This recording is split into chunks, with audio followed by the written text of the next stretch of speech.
Ya, malo lava le langi ma choifu Manuia ya ile pa ile atunu Samoa la tolo papa au fafu nei Amerika ya maso se tafa le nei ke lope au te mo ifa talo fatu pa ile malu tatu atunu le nei tu la le aso ya ale ya matalia fo il fo la nei afiafi ya tu sai fo i mase a polokalame whapitoa ia e whātatau ia i la tau mai mātou mai nei o loo no whamau i Amerika ia mai se le city o Carson ia e peilawa ona māsani ia o tātou atu nuu ia e mua lava ona molilivi inga mo le whaaftai le atua o no lona lofa ma lona angalelei ia i lona tausinga malu ia te i tātou al terminei ya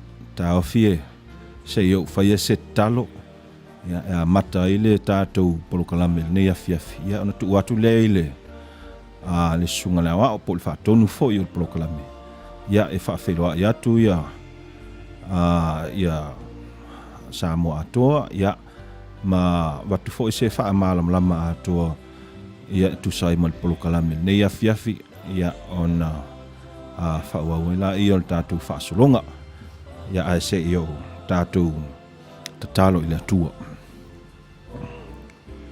I langona le anganga o le whaafitai lo mātou matai sili. Ona o lea ua wai u Manuia whaiva ma ngā luenga māsani e peona whengai ai lau atu nuu. Nisi fo i o lo whauau pēr ia tausinga o mātua ma whanau le nei taimi. Au nisi o lo whaia fo i se māro longa. O le mātou tatano le atua ma le anganga le whaafitai. O mātou maua pēr nei awa noa e whaasoa ma taltala noa ia tusai ma mta upu ese. Whengai ai lau whanau. Mta upu e mātou te sa ili fisosoani ai i lau fio. E te whaamalama lama mai a te mātou ia ono le vainga foio se lumanai Manuia o au ngā tupulanga o Samoa mo le lumanai me se foio i mātou uma ni o naso mātou talo le atua ma mātou ai o iatu i lau fio mai ele anganga o lau fio e ina ia e tautou luaina o mātou tangata mātou whaima mea whainga luenga o lau fio i le nei afiafi. Ina ia lelei, ia manino, mai se ina ia mauai se vi ingo lau fio. Nisi fo i o mātou whaatasi. Ia whai fo i o ia maltau mwhainga fo i ina ia whaau le au nanga ia tusai fo i manisi o tu langa o le ātau mwhai atu ai.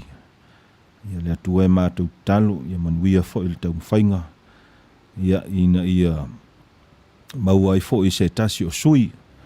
O alo mwhanau o Samoa lo papa au i whaafo i nei Amerika. Ia tautuaina ia iau tangata, ia a mese o tangata uma, nei afiafi. Ia vai lava le tangata. Ai mātou wha moe lava i lau fio. Ia e te wha malo sia o mātou tangata. E te utufia o mātou ngao ese. Ina ia manino ma mātango fia ai fo le nei polokalame. Ni o mātou sese, mātou o leu. Vai vainga.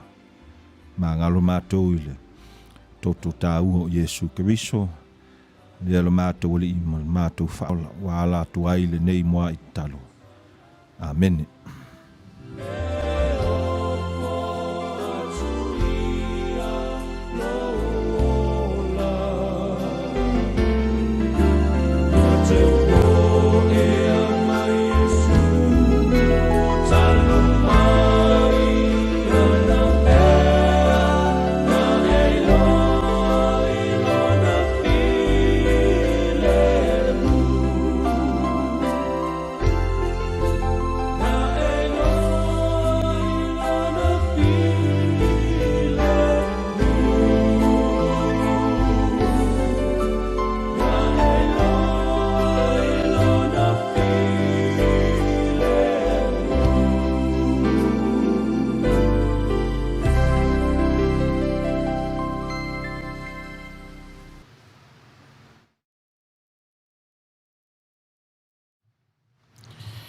Ia, manatu Samoa o lea fo ua tatuanga i mai nei aso fou. Iau ono lea ua whaamaru ane, whaamaru mai le whetua ta māloa i lona nofanga masani. Ia, o le vi ingai fo i lea tua i lona pui malu o rautu soi fua, moro tatou ora i le ala e le tai au. Tatuanga i mai nei tū la fiafi. Ia, o lea fo i ua whaiva ese lo pepe lau tau sila mai. Ia, ona o ni mālo whaalolongia, ia e whengai mare nei ai tūlangi o mātou o nofo mau mawai. Whataro whatu, whaia umsui o le sungai whawhengainga, ia Reverend Pausa, Thompson, ia ma le mālo o le tātou wala leo le nei o le tamaitai Samoa, o le a tapena atu i whainga pālota le nei atu nuu, o ia o se tamo e whaapule nuu, ia po le meia, tamo e le vaenga o le i to tonu o le ai o Carson, o Carson City, i nei California. Ia e pei o nai mitamtanga ia, manai e tau mwhailava, ia e awere whaea i o tātou tangata o au tama whanau, ia o le afuanga lea, maua fu isi nei awanoa, e taranoa tuai, ia ai le ngatai i, o le atam whaia tasi, pe lua i le vai aso, ina ia mawhai o nai loa mai o tātou tangata, lana tama whanau o le ata pena i lea vaenga, ia le awhiangai le sunga le whawhiangainga, wha ele alava, ia ona o le vaai i au tama whanau Samoa, wha ia matuai i ati utoi whai mafofonga o ila uanei, ia e whatalo whalo, ia tuai tātou por kalame, ia o le viinga lava, e ia Iesu o i le tua lona viinga, ai aua lava, o tātou tangata, mātou whatalofa tuai Samoa, le suafa manu malo Keriso, lo tātou li i man whaola. Ia tālofa lava. Ia la watu nei awanoa, sungan whawhengainga, ia e amatei na aile tātou por kalame, usi mai arau whafo. Ia, mo le atu le anga whaaftai le sunga le whaatonu, o le sunga le awa fōi. Ia, e tusai fōi ma le whawheiloa i atu fōi le pa i o le atu nuu, ia ua mai mua mai lunga upenga ta whailangi. Ia, ai le i whanga solo ia le polo kalame le nei afiafi. O le tau mwhai atu sa ma sao ma le tua whine nei, i le ngangana wha Peritania, i le Ingilisi. Ia awa fo i le mai mua mai fo i o i lato i nei Amerika, ia le ngata i tangata Samoa uma. Ai ma nei a pea flow le leile polo kalame le nei afiafi. O le sui fo le ngana nei afiafi. Ia e whai fo i statou tau mwhainga. Ia ma watu ai fo i a te ia le awanoa. Ia e wha malamalama mai ma a whailoa mai a tātou. Ia le tūlanga fo i o lo iai le tau mwhainga i le sa ilinga fo i o le pulu nuu po le mea o Carson. As I was describing just now, before I give it over to Anna to say a little bit of something about herself, I'm going to do a quick introduction about Anna, a little bio that she has here, and then I'm going to pose a quick intro question so she can segue into a little bit about what brought her to run for mayor, especially in Carson. And so our guest today is Meni. and she is a candidate for the Carson mayor here in Carson, California. A little bit of information about herself. She is 41 years old, 41 years young. Let me rephrase, 41 years young. 40 is the new 30. So she's just getting started in life. And she is a Christian, member of the First Christian Church of Wilmington. And she's been a member of that community of faith for just about her entire life. And as she states, she's been a member before, she was born, through her parents and all of them. She is a first-generation American, ethnically Samoan. Her family comes from Western Samoa, Samoa Tutotas, independent Samoa, and they migrated here in the early 70s, right? And she'll tell you a little bit about where she's from in independent Samoa as well. And she is the youngest of 6 daughters from her parents. Her last name is Meni, so she says she's Meni of the Menis of here in California, and she is a lifelong Carson resident from the Patch. If you don't know the Patch is it's a portion or a part of Carson that is well known, and it's on the strip of Carson, towards the end of the strip of Carson, where it's notorious for many churches. And so I live in the Bible Belt. There you go. The Bible Belt of Carson is where Anna is from. And, that's the beginning of a lot of our history on that Bible Belt. And so I think before I give it up to Anna to maybe introduce herself also to all of I wanted to ask you an initial question to kind of open up some of your thoughts today. You are a Samoan woman running for office in what is come to be known as sort of everyone's first stop when they come to California as far as being Samoans or Pacific Islanders in Carson, California. Many of those who are watching from around the globe, whether you are in Samoa, whether you are in Australia or New Zealand, you always have that one city that everyone comes to initially. Long Beach is in competition right now, but I think Carson is well established for that place where everyone communes and comes together and finds their relatives and finds each other.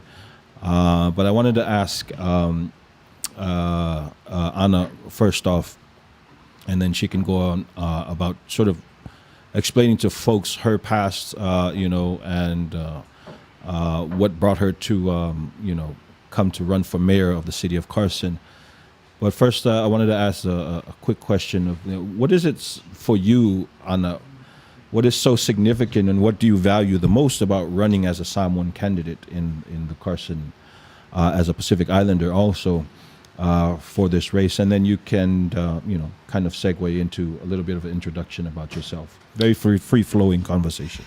One of the things I find that is not the norm is that your cultural upbringing plays such a forefront.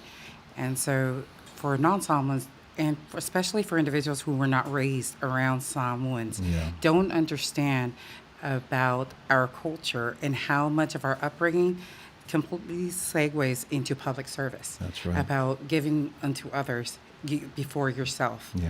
And so people have a hard time understanding that concept. Yeah. And so that's one of the things, it's a natural progression to us is in service. And my late mother, Arietta Meni, Forsyth Meni, was very adamant that us girls, that we were blessed with our talents to serve God and serve our community. And so my late sister, Tamoia Isabella Meni, she was the one who worked at the city for many years, since 1983 until her passing in 2012. Wow. She says she always reminded me about that, but also too how blessed we were because of the jobs and benefits that we had.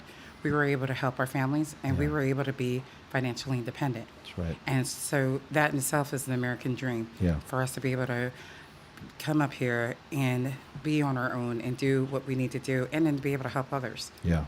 So our mother was really adamant about that because we're all girls. Yeah. And I have older sisters, Yeah. six older sisters as well. So I'm part of technically So you're a the 12 baby. bag. Oh. Yes. So that's why some people say I'm very strong-willed Yeah. or a little Well, you much. need I that. have to be. I'm the youngest of a large family. That's right. So, and people don't understand our upbringing, how we're able to multitask. Yeah. I said we're song one. Things go wrong all the time. You just deal with it. Think on your feet. You think on your feet, hit it, go, so people are not accustomed to that, but our cultural about giving them to others is one thing I really press on my members. That's right. So for those who are not familiar, I'm also the president of the union, ASME Local 809, which represents the majority of the City of Carson employees. There you go. So my members are the rank and file. Every service that you receive in the city, whether it be the seniors, out in the parks, recreation, maintenance, everybody, those are my members. Nice. So that's why I have a wide range of experience, is because my membership is a varied group. Yeah. So I always press on my members that we're public servants and we should serve our community with a servant's heart, That's right. and that they need to humble themselves and remember we exist Yeah. as to provide a service for our community. So you have an ear to the average man and woman that is working in Carson. You work alongside them. Yes, I do. Yeah. And it's a little different, and I believe our city management is out of touch. Right. Same with our officials. There you go. Can you tell me on a little bit something about your roots back to the islands? Where specifically are you from back home? So my father's side is from Safako and Mako in Lefonga. Nice. And then mom's side is split not only from Lufi and Sapalu'i, and also from American Samoa side of the Lauli'i and Fonkongo side. All right. So we got a mixed variety. Yeah. And to make sure I don't forget any sides of mom and papa's sides. Yeah, you gotta be careful there. It's great to have you. And I have to say, as a Samoan pastor, I've always advocated to people to support your own. Make sure that we lift each other up. We don't want to, be in the crabs in the bucket type of thing, and when the other one goes up, the other one tries to pull them down. But the situation right now, as a Samoan, as a pastor, as a longtime resident of Carson and Southern California, it's good to see that we have some familiar faces that will be running to represent not only our people, but, as you said, everyone in the city of Carson. What can you break down to some of the viewership? Because this is, for those who are not tuning in right now, this is we're going to try to make Anna very, very at home here, and she'll be doing this maybe once or twice a week. So it's also an excellent opportunity for some of you who may even have questions for her. Yes. You can ask those questions away on the Facebook postings there in the comments. But from my understanding, she'll be here. She'll attempt to be here regularly on a weekly basis. But I wanted to ask you to sort of open up a little bit about why you're running for Carson mayor specifically, and what really, because it's my understanding that this is your first run in the political side of this, right? Yes. So you come from the union, and for those who don't understand, the unions are sort of the fabric of this country. It is the backbone of the average American worker here. And it's one of the places in the United States that even before churches, the unions were unifying people across ethnic and cultural lines, right? Right. And so people were unified because of class. They were the average working class, and it didn't matter if you were black, white, brown, whatever you were. People, formed communities, and they formed strong bonds through the unions, even at a time when the churches were still segregated. The unions were really the first to do that. So Anna's speaking from a very, very important and significant place as a candidate for mayor. But I wanted to ask what specifically brought you to run. The final straw that broke the camel's back for me was back in the end of May the city of Carson got slapped with an $80 million lawsuit from one of the developers. Wow. Yes, $80 million for breach of contract and negligence. Wow. And when I read that 250 plus lawsuit, I knew that it was true. Wow. Because my day job at the city is I'm a buyer and I process contracts, Wow. generating into purchase orders. So I'm familiar with structure and everything. And I'm also familiar with how the city operates. So one of the problems that people don't understand is with every single lawsuit, every single bad decision our elected officials make, it's balanced off of the backs of the workforce. Yes. So it's constantly, I'm always having to fight for our members' jobs because, general residents tend to think, well, it's fine if they don't have a job. But the work doesn't go away. Yeah. So it gets compounded against our existing employees. Right. They're not realistic. City's not realistic with balancing the workload with the staffing. Yeah. And so this is where we're at constant odds with the city. And, everyone in the city says there wasn't going to be any cuts or anything, just the general 10% cut every year. Yeah. Right after those lawsuits hit, we got the email. Well, I didn't. It had to get forwarded to me. Wow. And it was sent citywide saying that they had to take an additional 15% cut Yeah. Wow. because of the lawsuits. Wow. So, like I said, it's like a never-ending saga. Yeah. And the majority of our elected officials keep putting us in a position that I have to constantly keep trying to figure out how to balance it Yeah. because I represent the majority of the workforce. That's right. So the decisions that I make will dictate whether or not a person has a job. So that is a heavy burden that I carry. Yeah. And as I tell people, that's why I fight. Yeah. You guys may think I'm being overly aggressive. I said, you look at it wrong. I look at it as if I don't fight and give it my all, someone's going to lose the job. Yeah. And it's going to have nothing to do with them. That's right. It's going to be the actions of our elected officials. And our officials have become complacent. They've gotten to a point where they don't feel as if they need to answer to the general public. Because I'll be honest, I've been in the city for 24 years. And when I first started the city, I met so many residents who were active in the city since the incorporation in '68. Wow. So they kept the city on its toes all those years. But as the years go by, they age and they pass away. Yeah. And so over the last 10 plus years, we've had less and less people keeping our elected officials accountable. You couldn't BS these old school cats, the seniors. Right. They knew their stuff and they would hold our elected officials accountable. But it just saddens me I started working at the city when I was 17. So I grew up with, coming to work, getting to know these different seniors, hearing their stories about what it was like to hit the pavement, to convince people to incorporate, make Carson a city, because we were known as a junkyard. Yeah. We were what is now known as Carson was the previous junkyard for LA County. Wow. So it was trying to convince people that we can make it, that Carson can make it. So, but over time, those individuals have passed away, and therefore, our elected officials have become very complacent and forget what their basic role is, which is to take care of the city, not to take care of themselves. We have current elected officials, one of them running for mayor, was more concerned of putting her name on a bronze plaque on the building so that it would be there forever. Yeah. Versus taking care of the building Yeah. and making sure our facility. So it's a never-ending situation where the general public has no idea. Yeah. But we internally within the workforce, and Right. especially for me as the head of the union, is constantly trying to figure it out and balance their bad decisions, because every time I know they do something wrong, I know it's going to come back on us. Yeah. I appreciate hearing that, especially when I think about the city of Carson.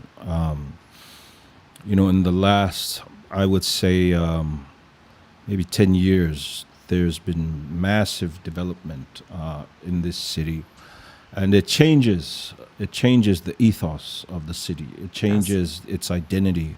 Back in the 80s and 90s, or it was known for the city was a community. Correct.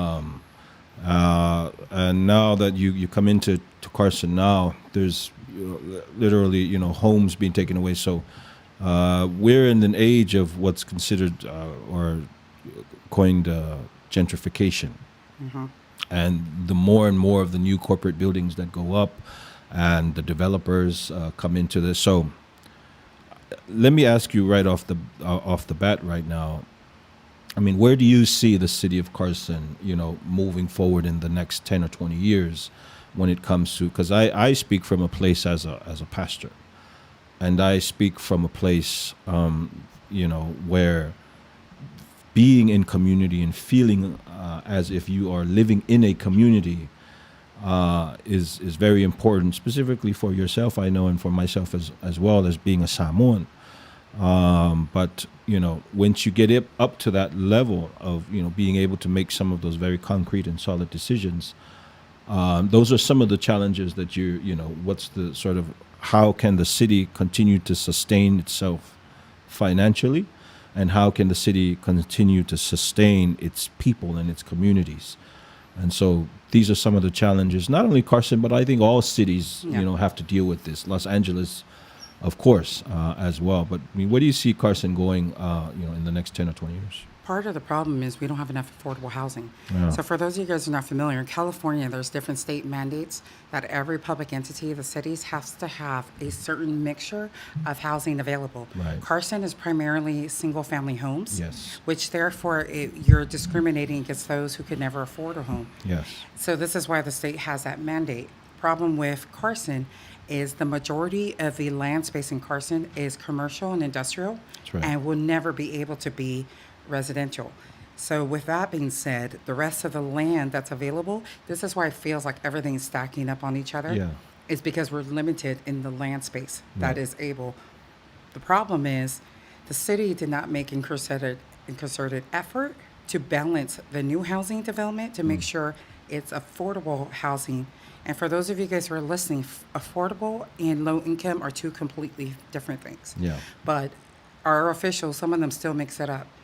And so if you make $80,000 a year, you should be able to afford Yeah. a nice flat. You can't. You should be. You should be. In theory, you should be, but we don't. Right. And another thing is what they deemed as affordable housing is actually overlapped with senior housing. Yeah. So just for argument's sake, it's not the real number. Say the city reports there's 100 units of affordable housing being built or whatever. Well, 40 of them is already geared specifically for seniors. So it's disingenuous to say we have 100 available. No. Yeah. You should say you have 40 available for seniors, 60 available for everybody else. Yeah. That's the misleading part with all the new housing. I know a lot of people are upset with the new development that's just built on Carson and Avalon, the gray building. It actually didn't even look like that in the diagrams from a few years ago. And my It's a understanding, monster. Yeah. it looks like a big Yeah. jailhouse. Yeah. So, because this is not the colors and Yeah. everything that people are upset about that one. Yeah. They're going to be really upset because they don't know that there are already plans approved Yes. where the Don Cott property is. Yes. Yes. And where the Kia lot is across and the lot behind the Arco. Yeah. All there. They have no idea. There's more development that's going to be coming. It's coming. But once again is having to identify how many of those units are actual affordable housing Yeah. and how many of them are not. That's They're not. Most of those are high end. Yeah, that's a good point that you make, because especially for residents of the city of Carson, a lot is going to change, right, in the near future, and you want to make sure. I think all cities have to face those tough questions, right? And we Yes. are, and the reality of it is that the city is going to change. As time goes on and we progress, things are going to start to look different. But the struggle is trying to maintain sort of the identity of the city as it is. I wanted to ask, you're running as a Samoan, right? But you're Yes. running as someone who's also representing sort of, a lot of the average, working folks who are union folks as well, who are city employees, as you Yes. said, as well. So, I mean, what is your, you are getting sort of the feedback from those who are supporting you right now. What are some of the wants and needs of even those beyond your Samoan people? But, where do we all meet each other when we look at the city of Carson and what people want, for the future? What they want is change. Sure.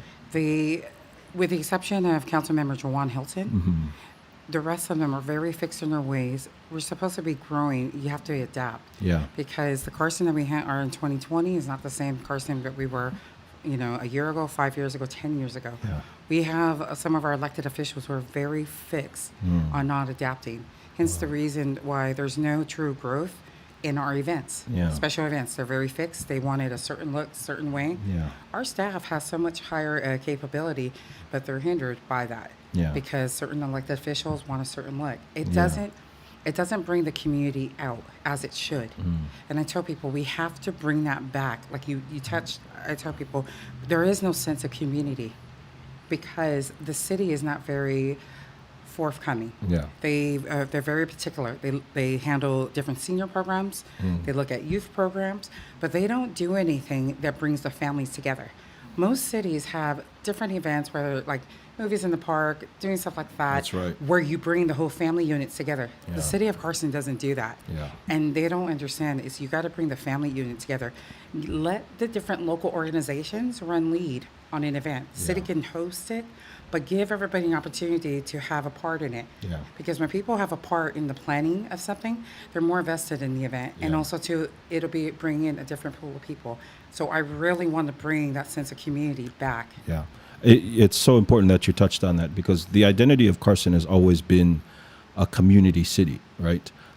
Thinking back into, my mother's roots and a lot of us, all of our roots here in the Samarika Hall, way back in the days, Big John Hall. Yes. All of these things where people don't realize that those were not just Samoans gathering there. Those were the African American community. Those Yes. were the Mexican American community, the Asian community. It became sort of this meeting place for everyone, and there was such a sense of bond and family ties there. And we saw a little bit of that, a few months ago when some of the folks came out, for the Black Lives Matter, and unfortunately, it took a very tragic moment in the history of this country to bring all of these different ethnic groups out again and seeing them, besides the political connotations of what the Black Lives Matter movement, but the sort of mere sight of that, of African Americans, Samoan, Pacific Islander, Tongan, whatever they are, coming together. And that takes me a little bit back to what you mentioned of the identity of Carson. It's always been, a city that is built on community building. And part of that is also, faith communities are a huge part of that.